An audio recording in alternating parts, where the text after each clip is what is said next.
So what was that business? Tell us a little about that. Yeah, so she started. It was funny because with 3 teams, like 4 moves, right, in 4 years, and she's like, I'm not finding another job.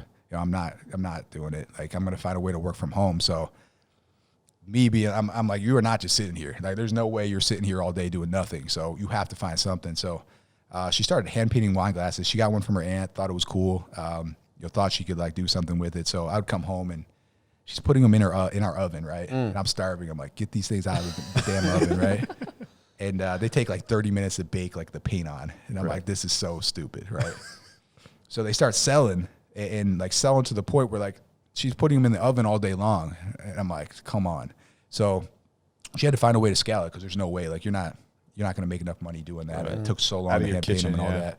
So she started doing vinyl and cutting it, and all of a sudden, like, it started taking off. And my season ended and my contract ended, so I started looking into it. I'm like, man, there is a huge opportunity here, and really started focus on the wedding industry. And we found out really quick, like, weddings are going nowhere. There's going to be weddings. It doesn't matter what time of the year it is, and people are going to pay the most money they've ever paid for anything, and they don't care. Like, they're just going to cough it up. Right. So I started looking into that, and then I just started looking at like profit margins, different products, what was selling, what wasn't, and then just turnaround times. Like, if you wanted something customized, it was like a 2 to 3 week process for the most part. So we found a way to buy the best lasers and technology that we could, and get it down to a point where we were shipping stuff mostly same day.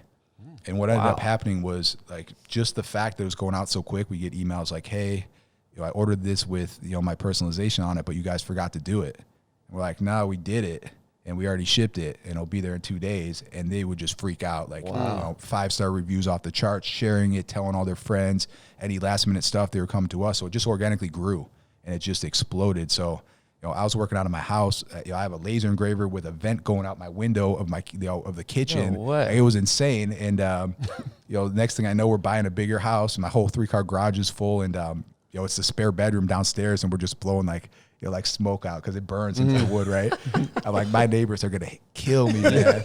And our front porch is just like, people would come by and take pictures of it because there was just boxes stacked up over our door, and they're like, what the hell is going on here? Like, cops are driving by every day. Like, no one, they think we're like selling drugs or something, right? Yeah. Like, they're like, something, like, they just moved in here and they got boxes stacked up every day to the top of the door. Like, something's going on here. And it was crazy. So we did that it was almost like 2 years out of my house until it was finally just so ridiculous that we had to get a storefront.